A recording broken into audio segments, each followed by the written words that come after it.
Ahmad Majma'ul Zawaid.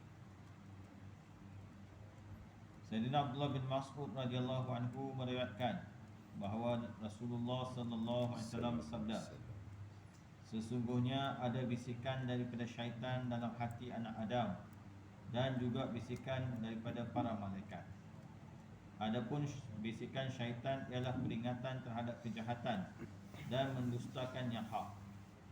Adapun bisikan malaikat ialah peringatan terhadap kebaikan dan membenarkan yang hak. Oleh itu, sesiapa yang mendapati dalam dirinya ada lintasan ke arah kebaikan dan membenarkan yang hak, maka hendaklah dia mengetahui bahawa itu ialah hidayat daripada Allah Subhanahu wa taala, dan hendaklah dia bersyukur dan memuji Allah Subhanahu wa taala. Sementara sesiapa yang mendapati selain daripada itu, yakni bisikan syaitan, maka hendaklah dia meminta perlindungan Allah Subhanahu wa taala daripada syaitan yang direjam. Kemudian baginda sallallahu alaihi wasallam membaca, inna syaitanu ya'idukumul fat wa ya'murukum bil fahsya, yang bermaksud syaitan menakut-nakutkan kamu dengan kefakiran dan memerintahkan kamu melakukan perbuatan-perbuatan keji. Hadis riwayat Tirmizi. Sayyidina Abu Darda radhiyallahu anhu berkata bahawa Rasulullah sallallahu alaihi wasallam bersabda, tanamlah keagungan Allah dalam hati kamu, pasti Dia akan mengampuni kamu. Hadis riwayat Musnad Ahmad. Sayyidina Abu Darda radhiyallahu anhu berkata bahawa Rasulullah sallallahu alaihi wasallam bersabda, tanamlah keagungan Allah Subhanahu wa taala dalam hati kamu, pasti Dia akan mengampuni kamu.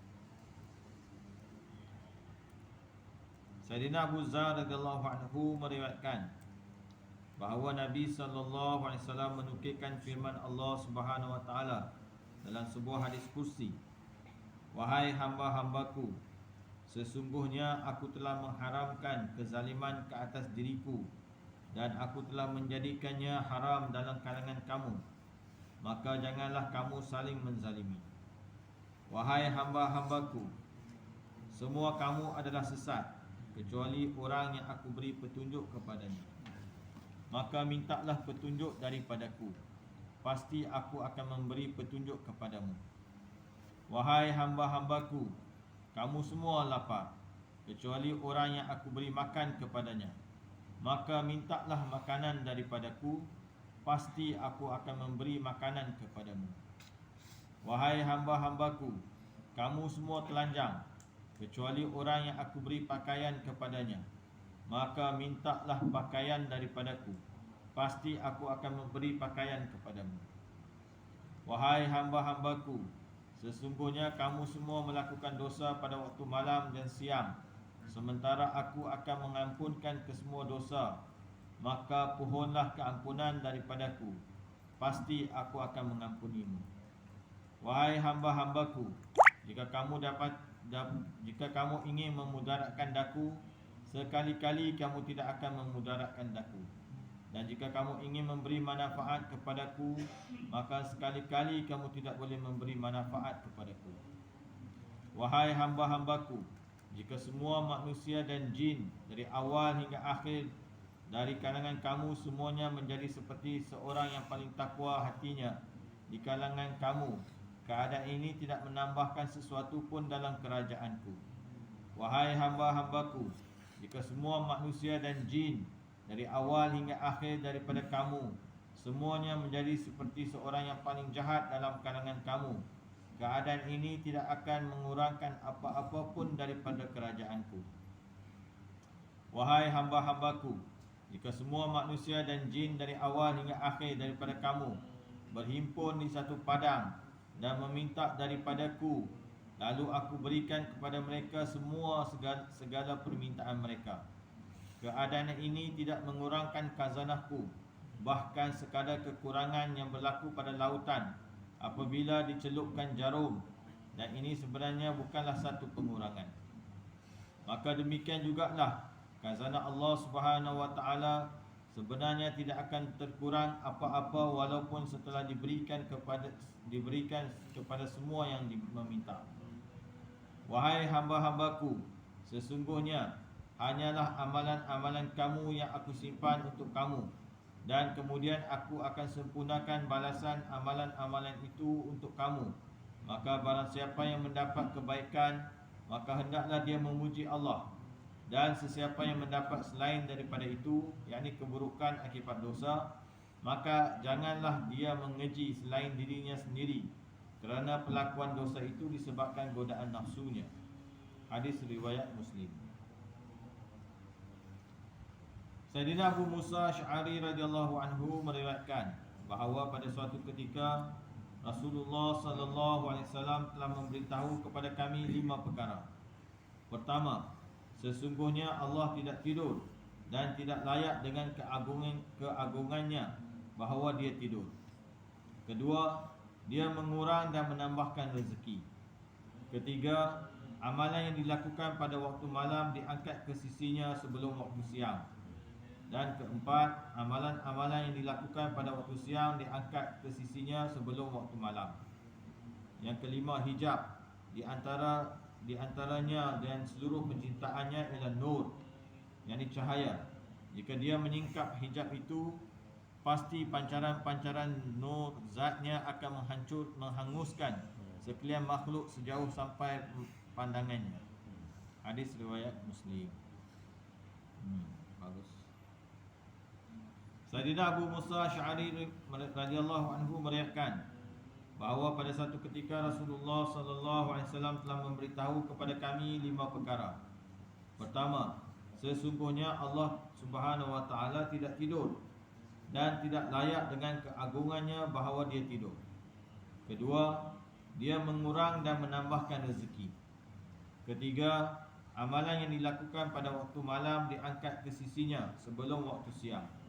Keempat, amalan-amalan yang dilakukan pada waktu siang diangkat ke sisinya sebelum waktu malam.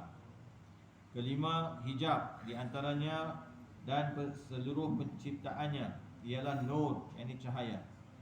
Jika dia menyingkap cahaya itu, pasti pancaran-pancaran nur zatnya akan menghanguskan sekalian makhluk sejauh sampai pandangannya.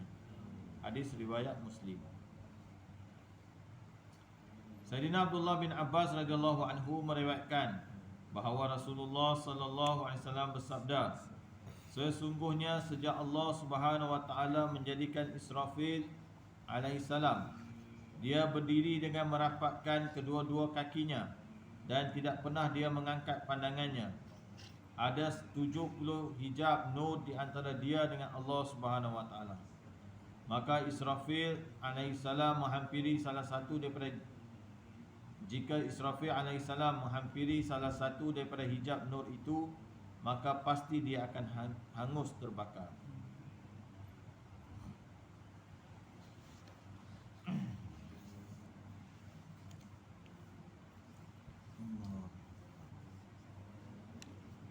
Beriman dengan perkara baik.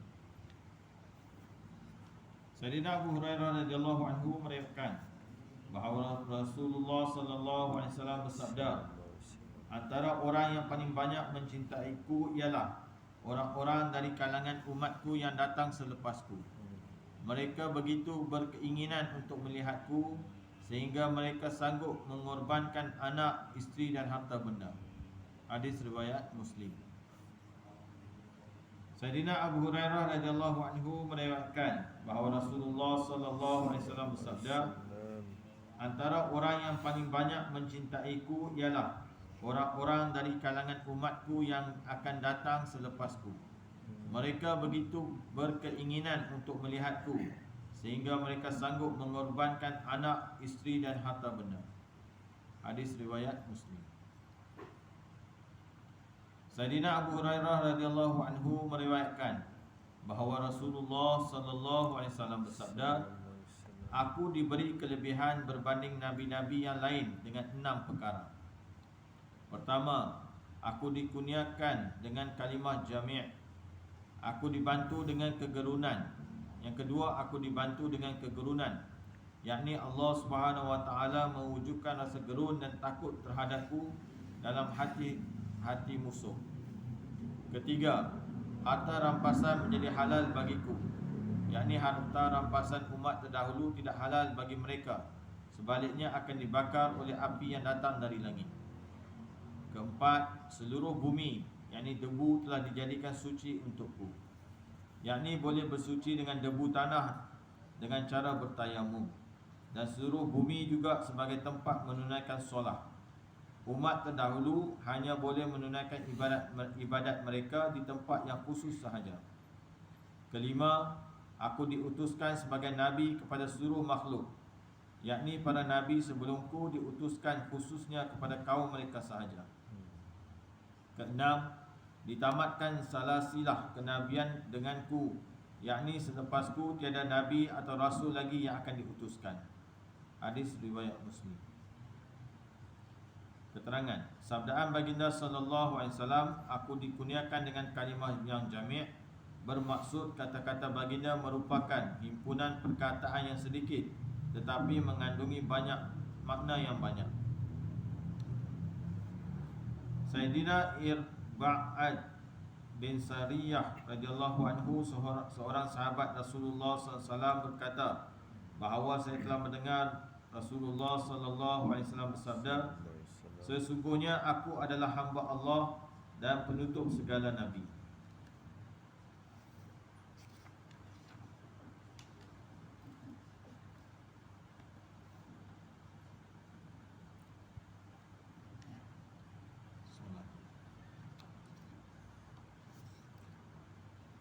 Sayyidina Muaz bin Anas Juhani radhiyallahu anhu meriwayatkan bahawa sesungguhnya Rasulullah sallallahu alaihi wasallam bersabda, sesiapa yang terus duduk di tempat dia bersolat setelah dia selesai solat subuh sehingga dia mengerjakan 2 rakaat duha dan dia tidak berkata apa-apa kecuali yang baik, maka dosa-dosanya akan diampunkan oleh Allah Subhanahu wa taala, walaupun dosa itu lebih banyak daripada buih di lautan.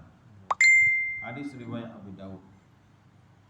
Sayyidina Muaz bin Anas Juhani radhiyallahu anhu meriwayatkan bahawa sesungguhnya Rasulullah sallallahu alaihi wasallam bersabda, sesiapa yang terus duduk di tempat dia bersolat setelah dia selesai solat subuh sehingga dia mengerjakan 2 rakaat duha dan dia tidak berkata apa-apa kecuali yang baik, maka dosa-dosanya akan diampunkan oleh Allah Subhanahu wa taala, walaupun dosa itu lebih banyak daripada buih di lautan.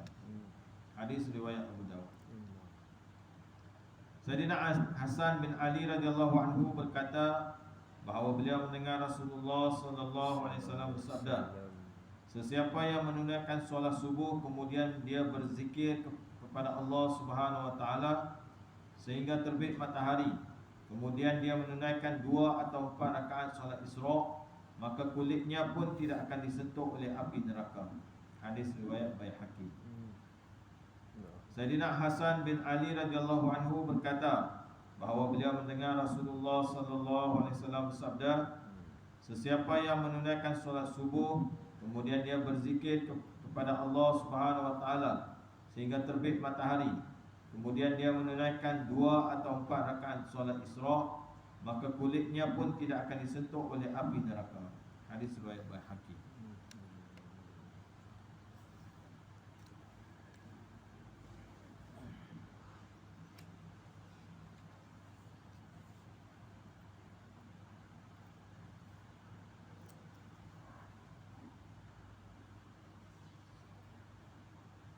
Sayyidina Abu Umamah Bahili radhiyallahu anhu berkata bahawa Rasulullah sallallahu alaihi wasallam datang dan saya sedang duduk dalam keadaan saya sedang menggerak-gerakkan bibir saya. Lalu baginda sallallahu alaihi wasallam bersabda, kenapakah kamu menggerak-gerakkan bibir kamu?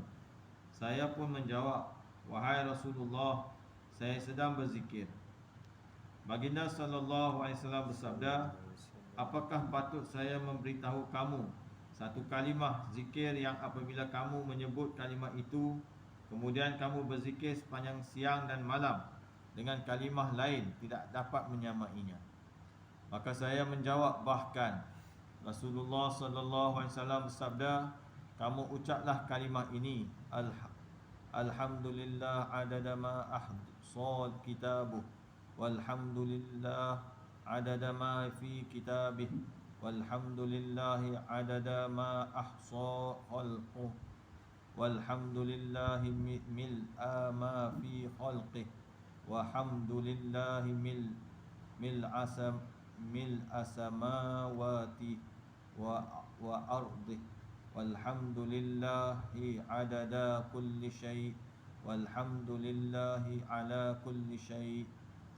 Segala puji bagi Allah Subhanahu wa taala sebanyak bilangan benda-benda yang telah dihitung oleh kitabnya. Alhamdulillah, segala puji bagi Allah sebanyak bilangan benda-benda yang ada di dalam kitab itu. Alhamdulillah, segala puji bagi Allah sebanyak bilangan benda-benda yang telah dihitung oleh makhluknya. Alhamdulillah, segala puji bagi Allah memenuhi apa-apa yang ada dalam makhluknya.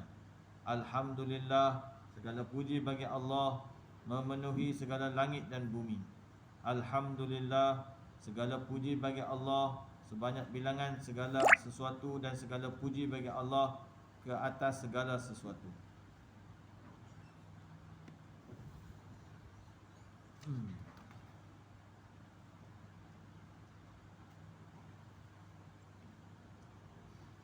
Sayyidina Abdullah bin Abbas radhiyallahu anhu berkata, Rasulullah sallallahu alaihi wasallam bersabda, golongan yang pertama sekali dipanggil untuk memasuki syurga ialah orang-orang yang memuji Allah Subhanahu wa taala dalam keadaan senang dan susah.